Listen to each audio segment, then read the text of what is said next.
Dang, you drinking coffee, bro? You normally don't drink coffee. What are you doing? It's my birthday, bro. I get to do what I want today. Yeah.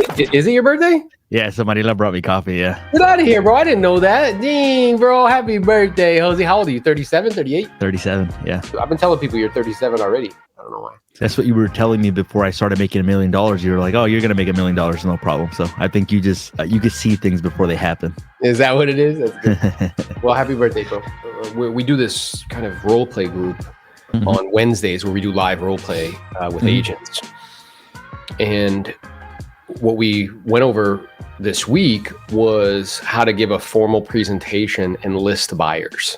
You know, I know that the majority of our business has been listing property in high volume. I know all the leverage on the listing side. At the same time, I'm also aware that most agents are very buyer heavy. 60 to 80% of their deals are buy side deals. And now with these rule changes, it's going to be a requirement at some point. You know, they're having to work through the changes because there's kind of unintended consequences. So they may not go into effect until maybe December, you know. At the same time, we could just operate under the assumption that it's definitely going to change. You're going to need to get buyer brokerage agreements signed. You're going to need to have a conversation about compensation upfront, and you're going to need a formal presentation with regards to, you know, a prospective buyer choosing you as their agent to represent them and help them to purchase a home. And for me and you as listing agents, we've been doing that forever. You know, go in, you give a formal presentation, you discuss the services that you're going to be providing, the reasons why, you know, you feel like you can be of service and to help them. And then we discuss the compensation and what it is up front, and we authorize an agreement. So this is really no different than that. It's just that now buyers, agents are going to have to do that. And because they've never had to do it, because it hasn't been mandatory, I believe that it's a skill set that many don't have. Yeah. What I was going to say, even when I was a buyer's agent, I was having buyer's consultations with buyers before going out to show them properties as well too. But you're right. I think it's something that most buyer's agents are not doing, or not accustomed to it. So like anything, is just an adaptation. Like, so who was it that said the quote, it's not the fittest, it's not the smartest, it's not the strongest that survive, it's the ones that are most willing to adapt and able to adapt. And that's the same thing in real estate. Like, I'll give you guys an example. If you think about this, think about like, there was agents that were really successful in an REO market, and then it turned into a traditional market. There's certain agents that did really well in the REO market and really well in the traditional market. Certain agents did well in the REO market, but not in the traditional. Why? They failed to adapt. So like anything in the industry, I think that the people that produce outcomes, like generous outcomes over a long period of time, it's the ones that can see what's going on in the marketplace, say, okay, like I need to adapt to this. How do I adapt? What skill set do I need to learn? They learn the skill set and everything's normal. And in some cases, they even do better because they're able to adapt. So the reason we're having these episodes is just to help you guys recognize that it's a skill set that you guys can learn, and it's a skill set that if you guys learn, you guys can adapt and obviously get better outcomes as well. Yeah, agreed. 100%. I mean, that's no different than how I did 100 deals one year, 75 were expireds, but then, and that was because expireds were at an all-time historic high. Yeah. And then the marketplace got better, and what happens to expireds is that they shrink. Disappear. And when that happened, I banged my head against the wall for 90 days. And then I realized I needed to get a different source because it was not acceptable to me to do less and not continue to grow and expand. That source became probate. And then I went from 100 deals to 500 deals. And then, you know, these online lead sources came around. Cool. We started to do that. And that was an awesome source of business, like made over, I don't know, $250,000 just doing those sources. I know now you're using PPL. So it's just, like you're saying, adapting to the market. So if you are going to work with buyers, which I know many agents will, this is a skill set that you're going to have to learn. You're going to have to learn how to give a formal presentation on the products and services that you're going to be providing. Then you're going to have to learn, you know, how to present the different ways that you can get compensated, because there'll be different ways that you can get to it. Explain that if there's a gap between the compensation that you're looking for and what is being offered out or what can be negotiated, that it would be the responsibility of the buyer to pay that, and explain to them what happens on the outside chance if a listing agent's not going to provide any compensation at all, right? The different options that they have at their disposal, and handle any objections that they may have, right? Because they may have some objections and they may come back at you, be like, well, what if this happens? What if this happens? What if, what if that happens? I also think that it's important for people working with buyers that they have a process. So on the listing side, we would have a process, and it's a very similar process on the buyer side. So like on the listing side, step one is you set an appointment. Nothing's going to happen unless you set an appointment to meet with somebody. Step two, you pre-qualify that appointment, meaning you collect some information before you go on the appointment. Step three, you send a pre-listing package, or you send a pre-buy package. So you need to create a package that you can send out to buyers, let them know what it's going to look like working with you and frequently asked questions, etc. Step four, you call to confirm the appointment. And step five, you give a great presentation.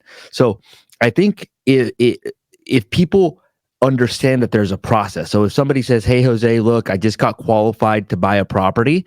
It's like, okay, what is the first step? Step one is set the appointment. Great. So the first step in the home buying process is for us to sit down for what's called the buyer's consultation. In a buyer's consultation, I'm going to get very clear on what you're looking for. I'm going to share with you what is going on in the marketplace. And then I'm going to be going over the services that we can help you with to help you find the right property at the best price.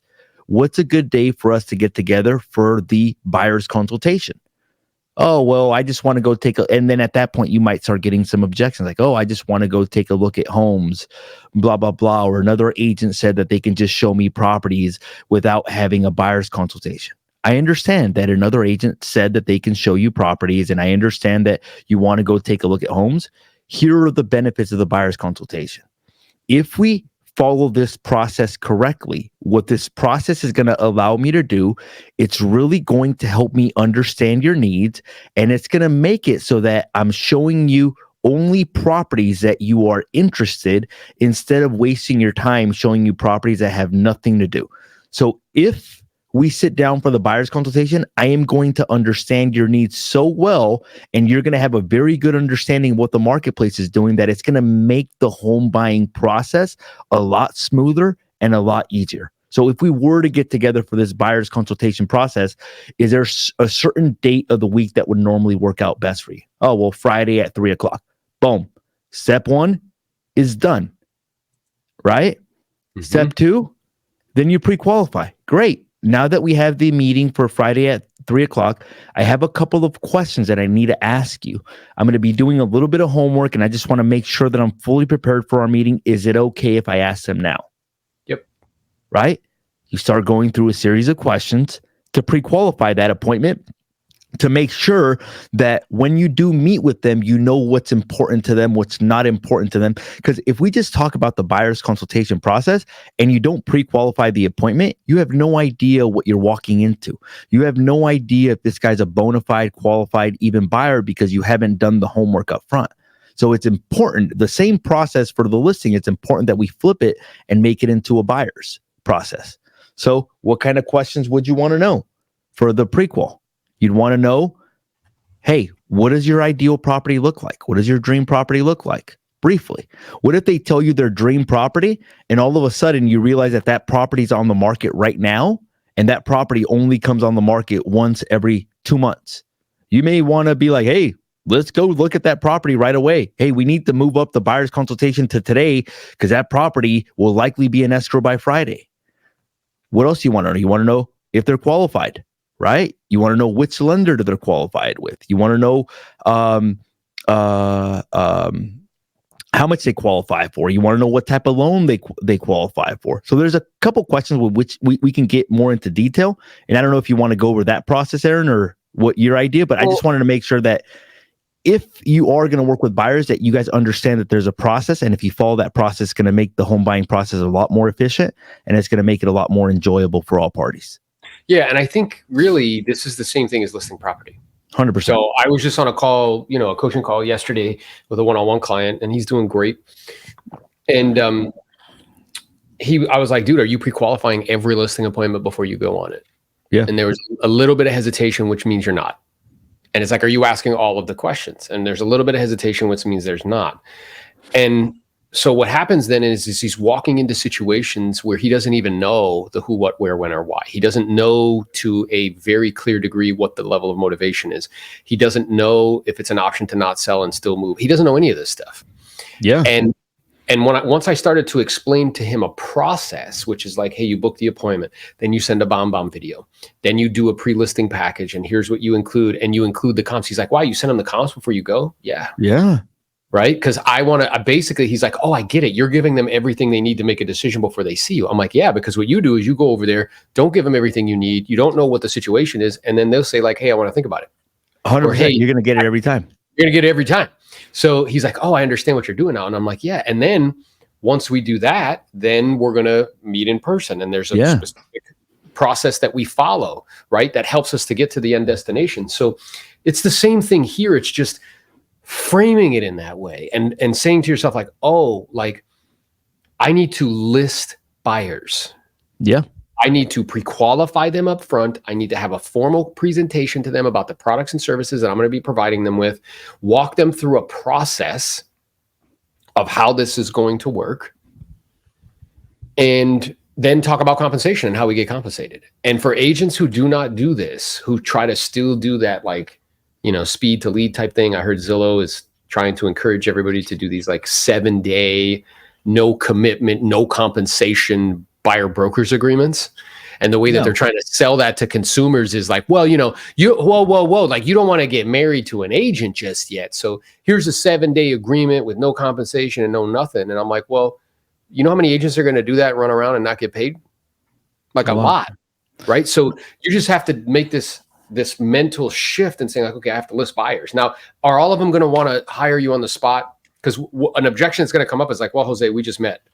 So, like, I don't know if I want to engage with you and sign an agreement for like 120 days. Yeah. And it's just like saying, like, well, I don't know if I want to sign a listing agreement for 6 months. And then you just start to ask questions. Well, I'm respectful of that. I guess I'm curious. Like, tell me a little bit about what the concern is, and then be quiet. And based on what they say, then you can begin to handle that, in some way, shape, or form. And there will be different forms of compensation for different forms of representation. I think that's also true as well, right? So let's talk. Go ahead. Well, I came up, I did a presentation maybe like 2 weeks ago on the 5-step process. And these are the things that you want to know on the prequal. Number one, you want to know what their ideal property looks like. And the reason you want to know that is it would be helpful for you to have that so that when you walk into the meeting, you have a little bit of an idea of what they're looking for. You want to know what their motivation is. Why are they looking to purchase a property now versus just waiting another year? Is it an option for them not to purchase a property? You want to know their timing. Like, what's an ideal time frame for them to be in a home? Like, is it in a month? Is it 2 weeks? Is it something urgent? Is it something that they want to be in a year from now? What is their budget? What do they want the price point to be in that they want to buy? How much are they qualified for? The budget and the qualification can be two different things, right? Are they considering any other agents? You want to know if this is like they're considering you and 2 or 3 other agents. That way you know what you're walking into, and you want to know who the decision makers are going to be. Who are the decision makers that are going to make the decision as to how this home buying process is going to go? Who's going to be involved? Are the parents going to be involved? Is it just the husband and the wife? Is the brother going to move in with them? Who's going to be involved? And if you cover those topics and ask questions around that, it's going to make it so that you're better prepared for the consultation. Agreed, 100%. So let's talk about some of the kind of value propositions, because I can hear agents out there being like, okay, well, what's my value proposition? How do I construct a value proposition in terms of like what I'm going to be doing or the services that I'm going to be providing to a buyer? And I think it's really important because I've been geeking out about like the story brand stuff and the foundation of story branding. And I think this will help everybody to create, this value proposition, right? So the foundation of story branding is that in all stories, we all speak the language of stories, and there's a main character in the story. So the question is who's the main character in this story? Well, it's the client. They're the main character. The main character has a problem. right? What's up, brother Holden? I see you, bro. The main character has a problem. And what's their problem? They don't know if they could get financing. What's up, Timmons? They don't know if they can purchase the home. They don't know if they have enough down payment. You know what I mean? Like they don't know if they can win, if they're getting multiple offer situations, right? And there's 3 levels of problems: external, internal, and philosophical. So what would be an example of that with a buyer? External problem could be interest rates are high. It's an external problem. External problem could be, the home I want gets multiple offers and I'm getting outbid. It's an external problem. Internal problem is I'm kind of afraid to do this because like I may be taking on financial commitment, that, right? You know what the philosophical problem is, Jose? Should I keep renting or should I buy? It's a philosophical problem.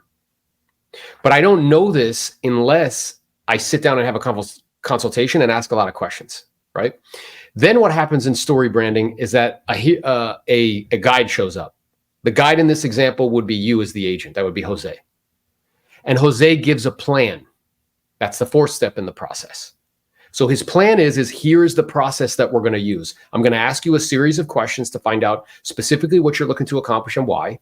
What are some challenges? Maybe internally, what's going on with you as far as this purchase is concerned? What's some trepidation? What's the time frame, right? Again, he's finding out about the main character. Yeah. And he, as the guide, can then tell them a plan. The plan is the process, right? The process is here's what we're going to do.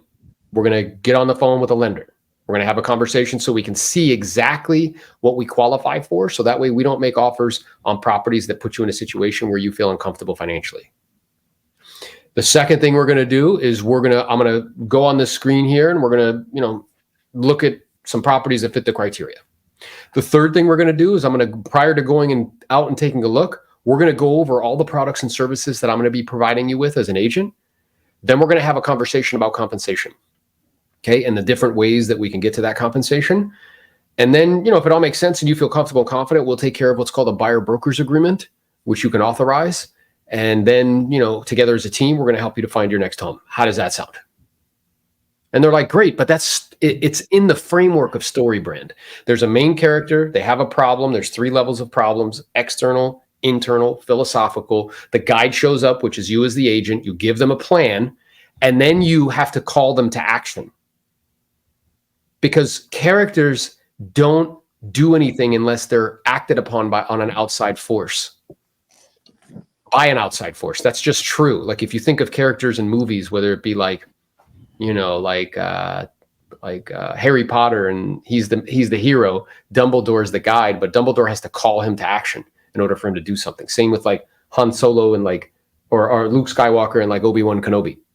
You know what I mean? They have to be called to action because the hero usually is reluctant to take the action. So then there's a call to action, and then you ultimately end up getting them what they want, which is the home. And that's really what you're describing, isn't it, Jose? Yeah. It basically is just in different terms. Yeah. So I'll tell you this. Like you talked about value proposition. What kind of value can agents offer to their clients? I personally believe, and this is our thing at the Morales Group, our main 2 value propositions are we have a really high offer to acceptance ratio, meaning when we submit an offer, there's a very high chance, even in competitive situations, that we will get your offer accepted. And the reason for that is we have a process. And then 2, we have access to off-market deals. Now, some people may be like, well, I don't have a team. I don't have access to off-market deals. I think that the offer to acceptance ratio is something that if you learn that process, you can get more of your clients' offers accepted. And then that could be a main value proposition. So when I was working with buyers, people would come to me because they know that if they submitted an offer through me, there is a very high probability that they were going to get their offer accepted, even in a competitive offer situation. My brother-in-law, Jaime, who's an agent that works with me, maybe the last 10 offers, every single one of them has gone accepted, even when competing against 6 to 7 offers. Why? He follows a process to submitting offers. So it's the same thing as almost like a list to sales price ratio. Very similar. It's just an offer to acceptance ratio. Based on how many offers you're submitting to how many of them are getting accepted. So I'll give you an example. If you're like at 3 out of 10 or 2 out of 10 or 1 out of 10, there needs to be some work there. And that is a skill that needs to be learned.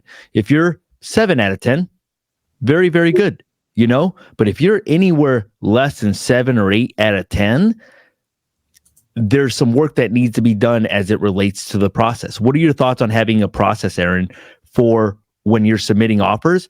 And do you think that's an important value proposition? Like meaning like 100%, particularly in the environment that we're in, because, you know, I'm getting ready to come out to Cali and spend some time with my boysies and drop some knowledge on some folks out there. And, you know, in preparation for that, we were talking about stats and stuff. And, you know, your market in your geographic area in California, inventory's down 41%, bro, year over year. That's bananas. It's insane, bro. Crazy, bro. So like the probability that if they like it, somebody else is going to like it is very, very high. Very high. So that is a value proposition for the current environment where, hey, listen, it's no different than a list to sales price ratio. It's the same thing. Right. And again, I want everybody to start thinking this way. Like, you're listing buyers. And just as a listing agent, I have a value proposition. One of those might be list to sales price ratio. Getting your offers accepted is the same thing, just for buyers.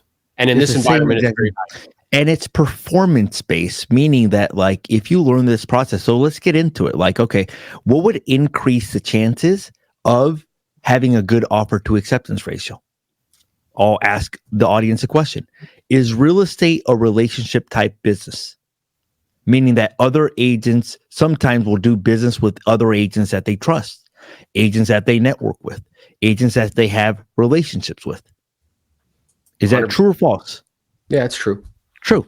I learned that like, I'll tell you guys a story just about relationships and why your reputation in the marketplace is important and why you don't want to be a little dick, you know, like, and that's true. Like sometimes people like don't realize this, but that the way that they act in a transaction, if you fail to stop answering the phone, if you fail to communicate, if you fail to basically be professional, respond you back, do something shady in a transaction, like thinking like you're thinking about very short term. You're not thinking about how is this going to affect my reputation next time I'm working with this agent as well too. Good news or bad news, it's okay. Communicate those. You know, if you go missing for a week and then act like nothing happened when you went missing, that's going to affect your reputation right there. So yeah, or let's say as if you submit an offer and the listing agent doesn't get back to you for like 5 days and then it's like, oh, by the way, we sold it. Like, come on, man. Like that's going to affect people's other agents' desire to want to do transactions with you. Well, I'll tell you this, even like in the multiple part of our process, whenever we had 8 offers on a listing, whenever a buyer's agent's offer doesn't get accepted because 7 of them are not, we basically write everybody an email and tell them why their offer didn't get accepted. Like, for example, we just have one and it's like, look, the seller actually chose a cash offer that was the second highest offer, very close to the highest offer, like the certainty of no appraisal, no loan contingency. They decided to go with that. If I didn't care about my reputation, I would just say, sorry, your offer didn't get accepted.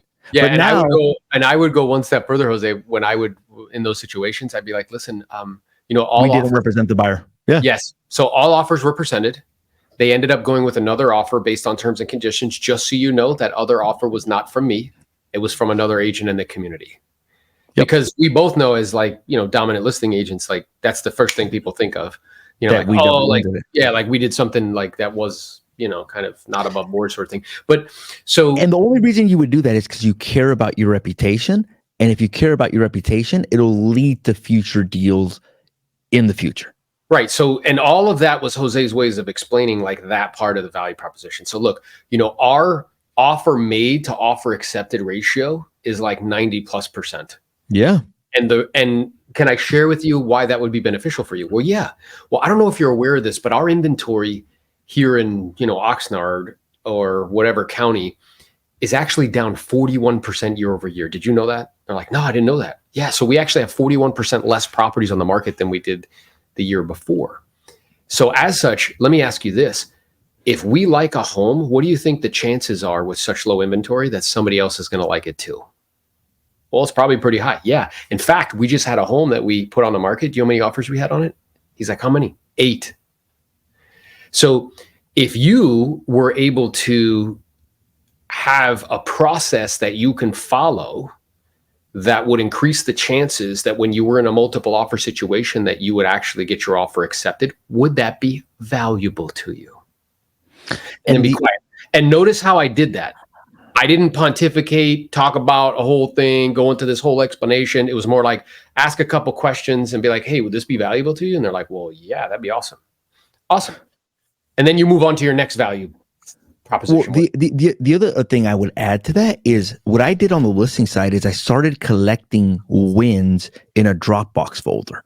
So like, let's say that you receive an email on the from a listing agent. Block out the listing agent's name. Congratulations, your offer was accepted. There was 10 offers on this property. I would collect that email, add it to my presentation. Be like, look, this offer was accepted. There was 10 other offers on this property. If you have a multiple counter offer form where your offer got accepted, boom. I started collecting wins in my Dropbox folder where that would add to my presentation. So in some cases, instead of just saying to them like, hey, look, like we have a really high offer to acceptance ratio. Look, here's an example. Look at how many offers there were. And here's the email that says that mine wasn't the highest offer, but they like the terms and conditions better than the other offer.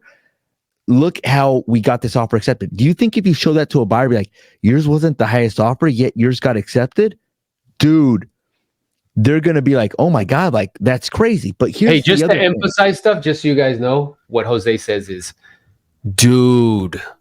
Or the other one he likes a lot is bro. Bro, let's go. But is this true? Like if you show 100%. That to a buyer, instead of telling them, if you show them, be like, hey, look, so what you need to start doing is preparing your presentation, going back in time and collecting all your wins and just being like, look, 10 offers here.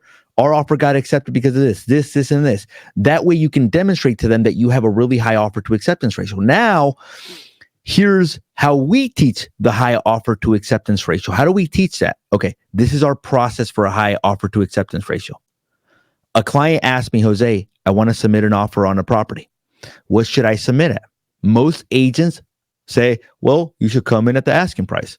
Or, well, property is listed at 800. It's a hot market. Comps are at 820. Submit at 820. Is that the right process?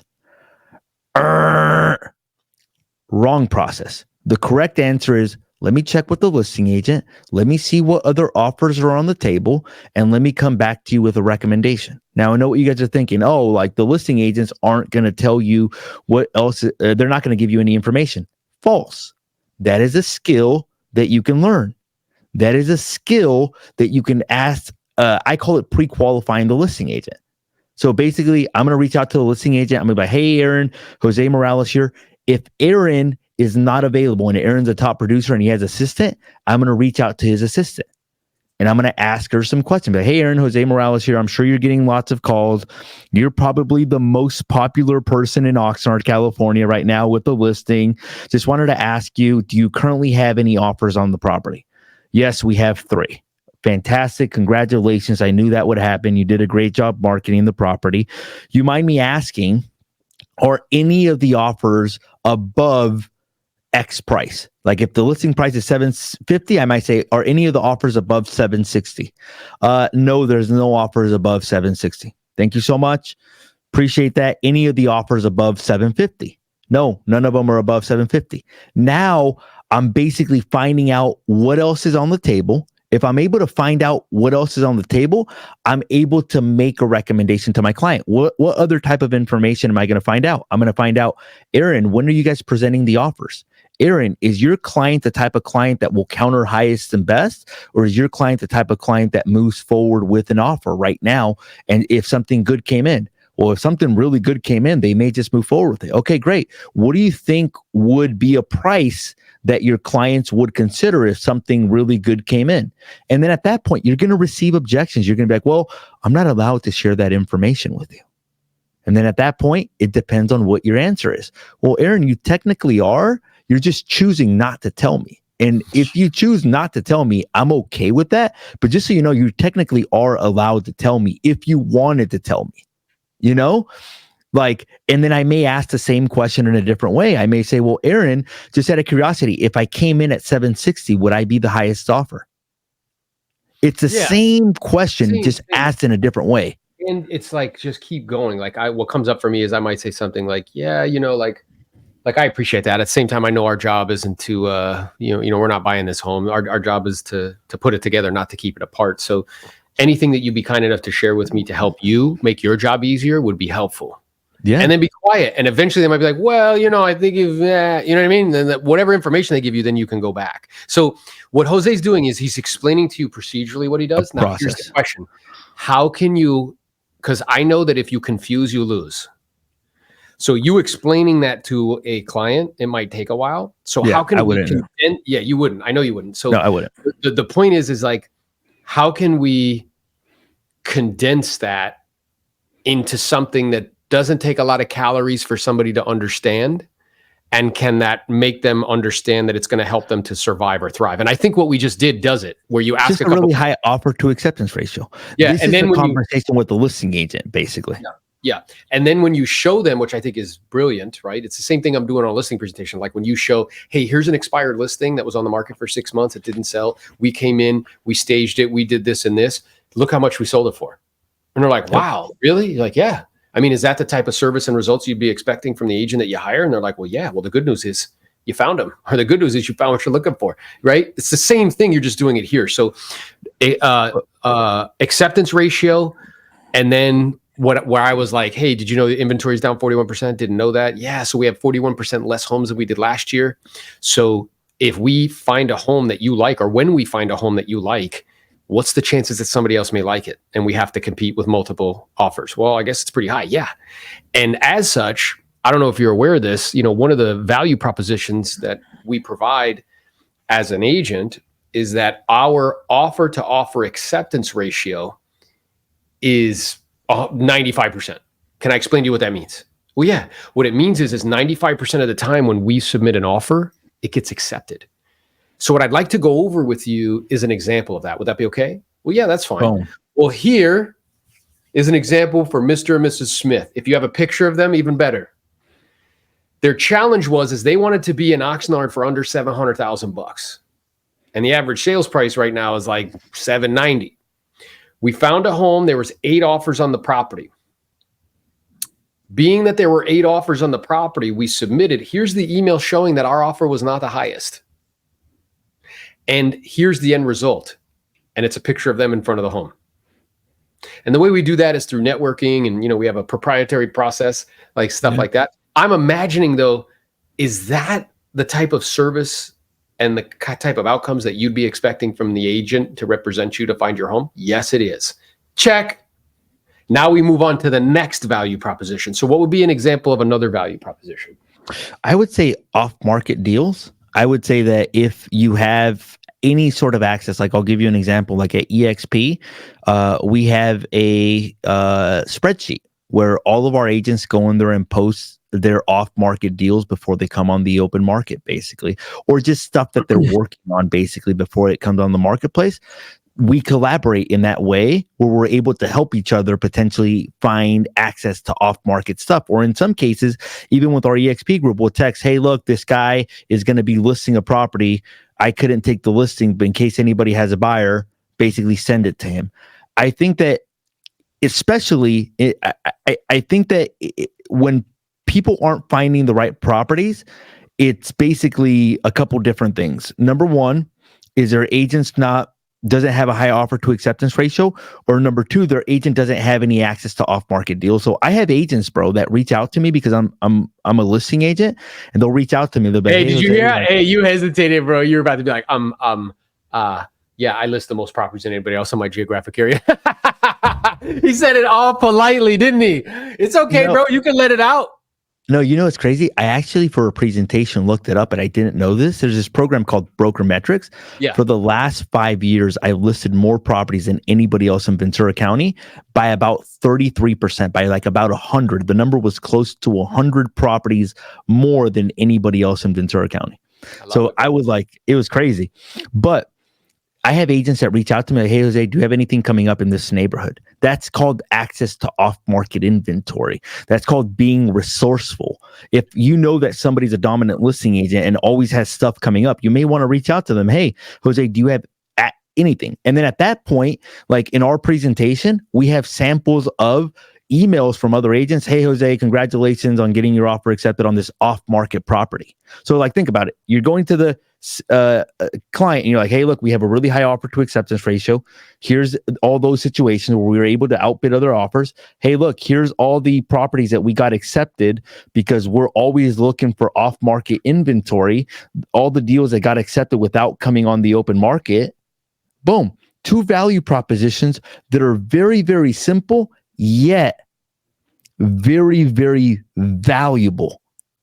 Like, Correct. How important is it if somebody found their dream home? How important is it that you get their offer accepted? Yeah. And here's how you can go into, because I love how you're explaining. And now it's like, all right, let's package it up that in a way that's clear and concise, easy to understand. It doesn't take a lot of calories to understand it. Yep. So it's like, remember how we just discussed that the inventory is down 41%? Yeah. So meaning we have 41% less homes on the market than we did the previous year.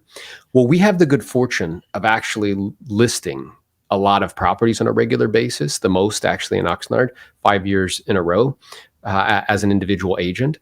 So if you could have access to homes that were actually not on the market yet, so you didn't have to compete, would that be helpful or useful to you?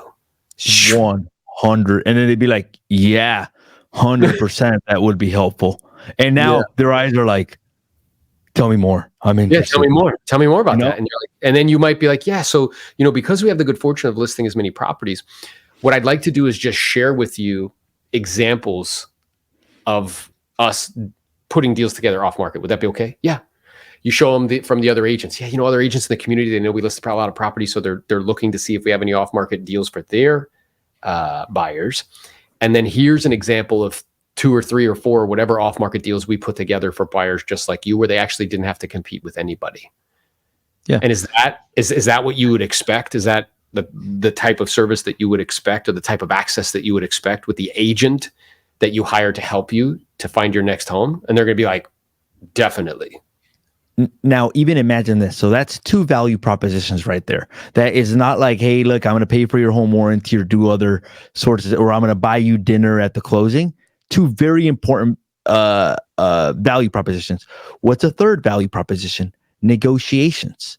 So, Mr. Aaron, I don't know if you realize this. Most people think that the only negotiation happens when you get your offer accepted. What if I told you that there was a second negotiation that nobody talks about? What do you mean? Well, when you open up escrow, you're going to do a home inspection and you're going to do different types of inspections on the property. What if I told you that I can actually potentially get you some sort of credit just depending on what comes up during those inspections? Or what if I told you that I was an expert in that process and my average negotiation in that process is $10,000? Yeah. So here's a cool way to do it. So it's like, in terms of that specifically, because remember, we have to constantly be couching things with our language and the stories that we're telling with surviving or thriving. If it's not surviving and thriving, you stop paying attention, right? And it's got to be easy to understand. My brain's trying to conserve calories, right? So if it's not easy for me to understand, well, I shut down as well. So, the other thing that we do for our buyers is, on average, we're able to negotiate a credit of blank amount. When we're already in escrow. Can I explain to you what I mean? Well, yeah. Well, and then you go into your explanation. Here's what happens. And once you're already in escrow, on average, we can negotiate this amount that you can use towards your closing cost. You could use that towards compensation. You could use it towards all different things. So I'm wondering, do you think that would be helpful or useful to you, an extra $5,000 to $10,000? And then, and they're gonna be like, well, of course it will, right? Who's gonna say no to that? So clear and concise, and in a way, and that has to do with them surviving or thriving. Yeah. Right. And then even like, let's say that you're on the telephone and they're like, well, I don't think we should meet, Jose. Like, I've got this other agent that I'm talking to. Like, what makes you different? That's a really good question. You can either close, that's exactly why we need to get together so that we can go over what makes us different. Well, look, Aaron, there's actually 3 things that make me different. Number 1 is I have a 90% offer to acceptance ratio, meaning when you submit an offer through me, 9 out of 10 times it will get accepted. In our industry, the average offer to acceptance ratio is less than 50%, meaning that if you submit an offer with another agent, there's a potential that you could miss out on your dream home. Number 2, I have access to off-market properties, meaning that I will be presenting you off-market opportunities that you can potentially buy with no competition. Number 3, on average, when I'm in escrow, I'm negotiating about $10,000 for my clients after we go into escrow. Let me ask you this. If I can share with you a process to get your offers accepted, help you find off-market properties, and on average, help you negotiate better terms on your offer and potentially credits, would that be worth 15 minutes of your time? There you go. That's how it's done. That's how it's done, son. But do you see how we just went through this process of getting very clear on our value proposition? And now because you know what your value proposition are, it's very easy for you to be clear on that over the phone. Now, let me ask you this. If you're telling people that you have a 90% offer to acceptance ratio, do you think that puts a little bit of pressure on you to negotiate, like to get their offer accepted? 100%. 100%. That little bit of pressure is good because that's what you need to make sure that their offer gets accepted. Number 2, if you're telling people that you're going to find them off-market deals, do you think you're going to be networking with other agents? Like, hey, what do you have in this neighborhood? Hey, I have a buyer looking for this. Yes. Number 3, are you going to fine-tune your negotiation process in escrow to help your clients get credits when things are wrong with the property? Absolutely. If you can offer those 3 things, there's a very high likelihood commission's not going to be a problem. They can be, okay, you can do that. I'm willing to pay you X percentage, Agreed. But the problem is agents aren't clear on this. They're not clear on it because they haven't had to be. Their real value proposition has just been speed.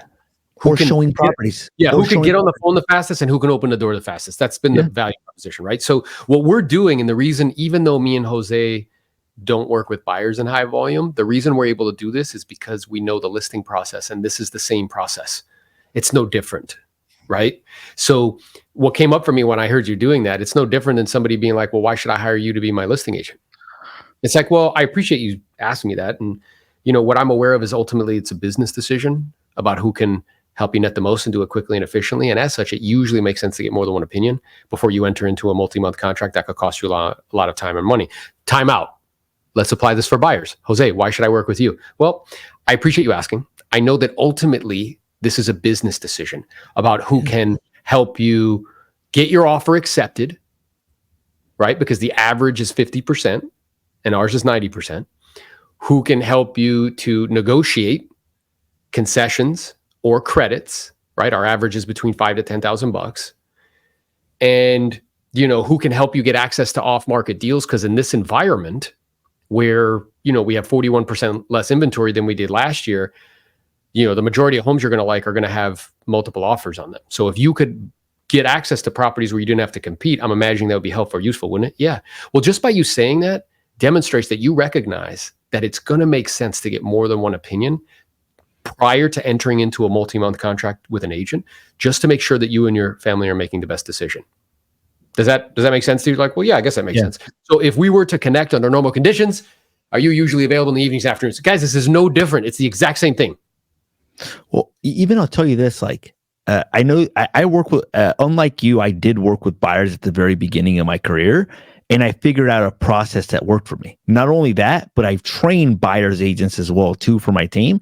Jaime last year was a number 13th buyers agent in the entire county. Was he really? Swear to God.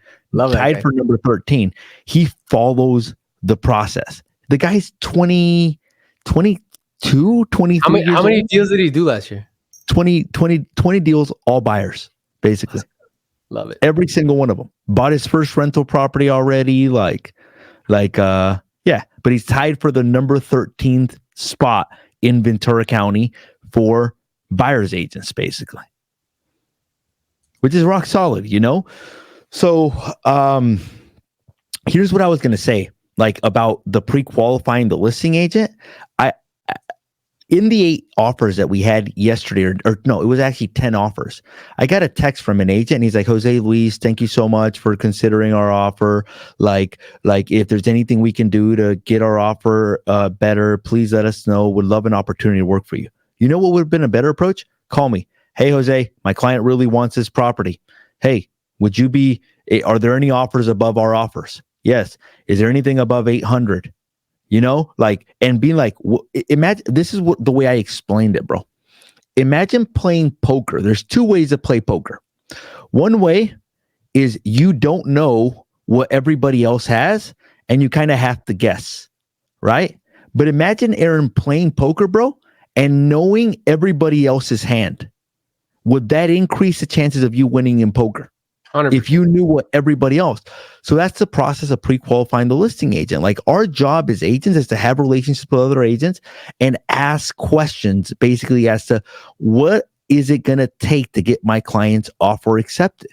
And then once you find that out, then your job is to communicate that to your client in a way where it makes sense for them to be competitive in the marketplace. So like, I'll find out that there's a offer that's conventional 20% down at 800. Go back to my client, be like, hey, what do you want to submit at? Well, I want to submit at 780. Well, just to let you know, there's already an offer at 800,000 and that offer has 20% down payment. If we want to be competitive, we like to have to be at the 800 or higher. Would you consider that? No, I would not. I'm going to write a letter to the agent I'm going to write a letter to the seller and tell them that how much we love their home. And because I write a letter, hopefully they'll go with my offer. And then that's another skill, communicating back to your client and then getting them to submit the right offer.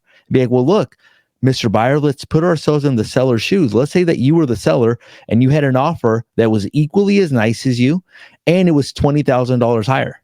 Like, realistically, do you think you would go with the offer that was $20,000 lower, or do you think that would be going with the offer that's $20,000 higher?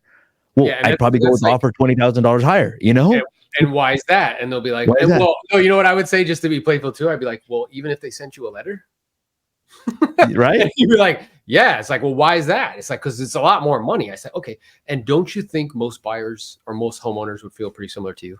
And they're like, well, yeah, I guess so. So it's like, listen, whatever you decide to do, I'll support you 100%. We really have a couple options. The first option is we submit $20,000 lower, knowing that there's a stronger offer on the table, do the letter, and hope and wish and pray that they say okay. And this isn't me being negative. It's just an accurate assessment of reality. With a high degree of probability, we probably won't get it. The second option is we can come in a little bit stronger. I've done the mathematics and the calculations. That extra $20,000 is actually going to add $2 per month to your payment. And then we'll give ourselves a fighting chance to actually get it. So before we make a decision, how about we do this? Tell me specifically, what is it about this property that causes you to believe that it's the one that you can live in for the next 7 to 10 years? Well, this, and that. Okay. And let's say you got this, and that. What would that do for you? Well, I can see my kids in the backyard and the dogs and like all this stuff. And we have pool parties and we can invite people over. Okay. And how would that make you feel? Oh, it'd make me feel fantastic. It'd be wonderful. It's like, okay. And how important is that to you at this stage in your life? It's very important. All right. So then, being that that's the case, we have those 2 options at on the table. Which one do you think would serve you and your family best? And then now it's probabilities. Like, think about it. If there's another offer at 800 and you're submitted at 780, what's the probability of you getting your offer accepted? Assuming that they have very similar financing, it's almost 0%. What's the probability of you getting your offer accepted if they're both at 800,000 with very similar finance? 50-50. Mm-hmm. If you're at 810 and they're at 800, very similar terms, what's the probability of you getting your offer accepted? It's basically higher. It's like maybe like 90% of the chances you will, assuming that all other things are the same. So as you guys can see, there is a process here. Like, even for like delivering a 90% offer to acceptance ratio, you're going to pre-qualify the listing agent. Then you're going to communicate back to your client and help your client,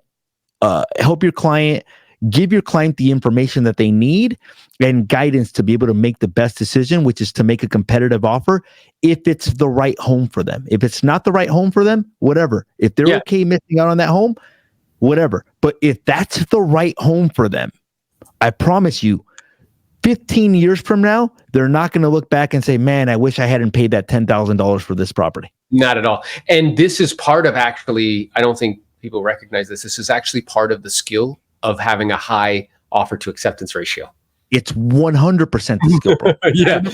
I remember I had a guy that was doing a 1031 exchange, and I was covering for my sister Marisol because she was on vacation, and she had already gone 2 of his offers not accepted.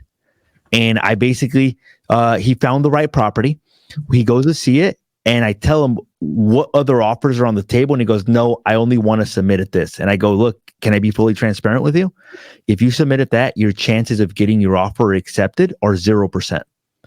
And then what he says to me is like, well, I'll just wait to see what else comes on the table. And my response to that was like, well, look, let's say that this property sells at 780. You're imagining that the next neighbor that wants to sell their property is going to look at that house that sold at 780 and it's going to say, oh, they sold at 780.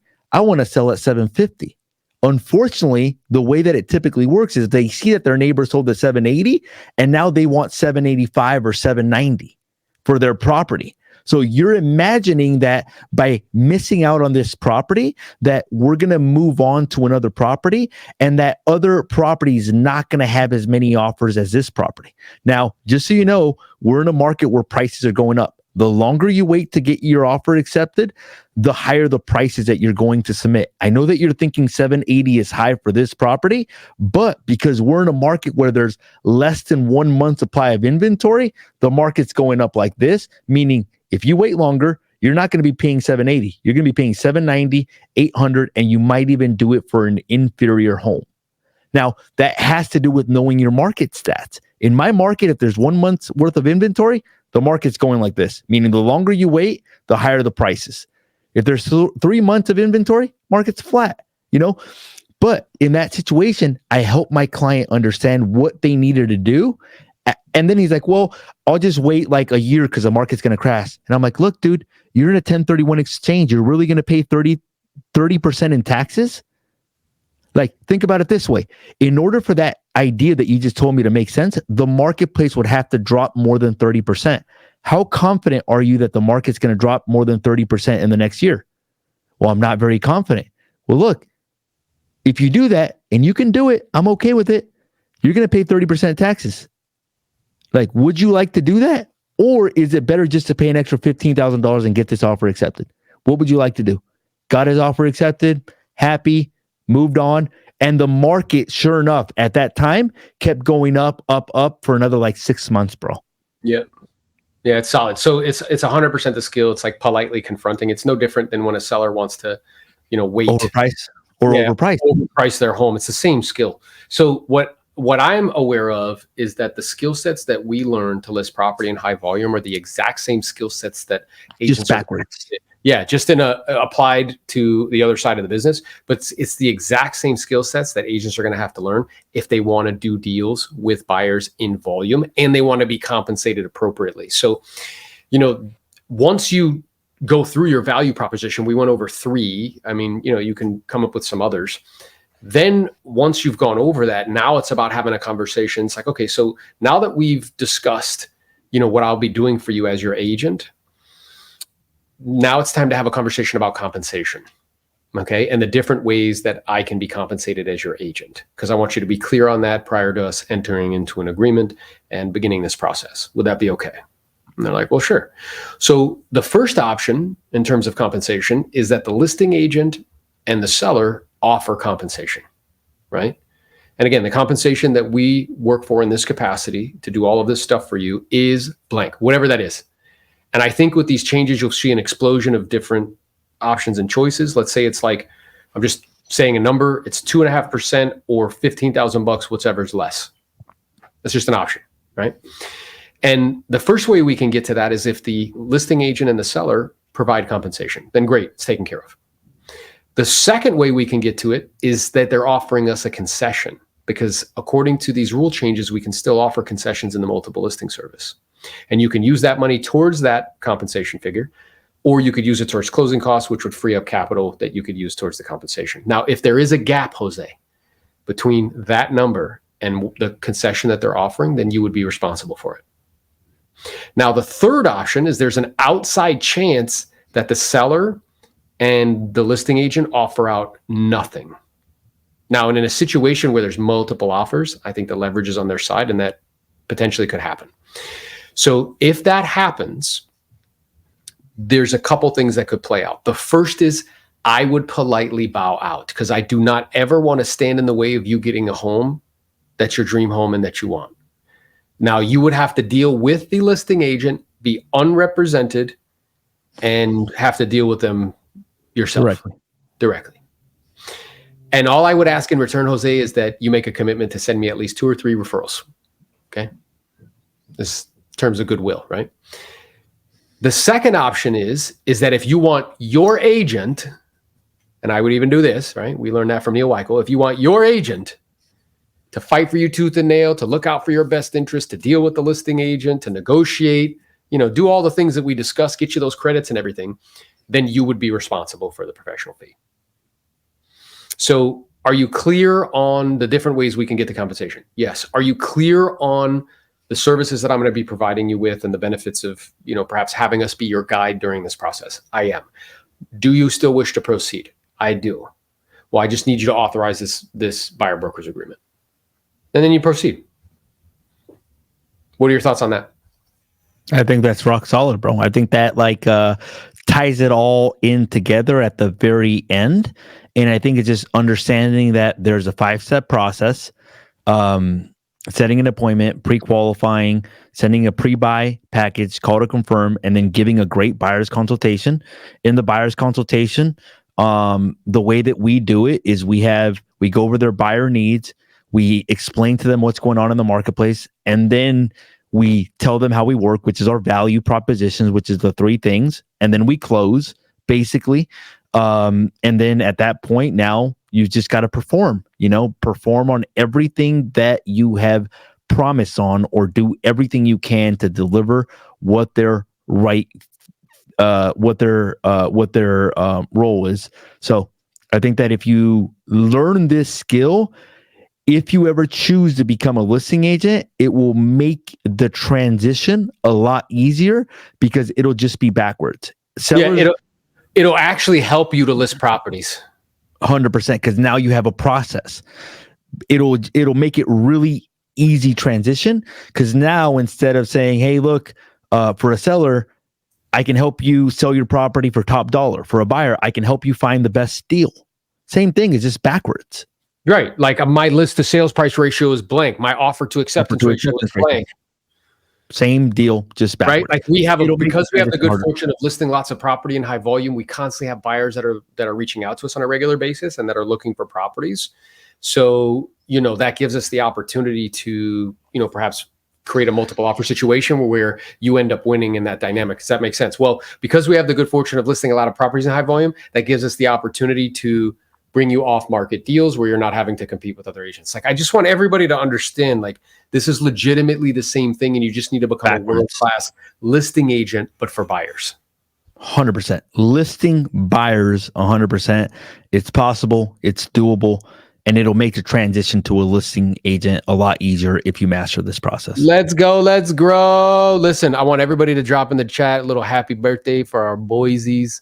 Jose Morales, 37 today. I've known him since he's 26. He's turning into a fine young man. He is. Let's go. Let's grow. Elite Builders coast to coast. Later, guys. Peace.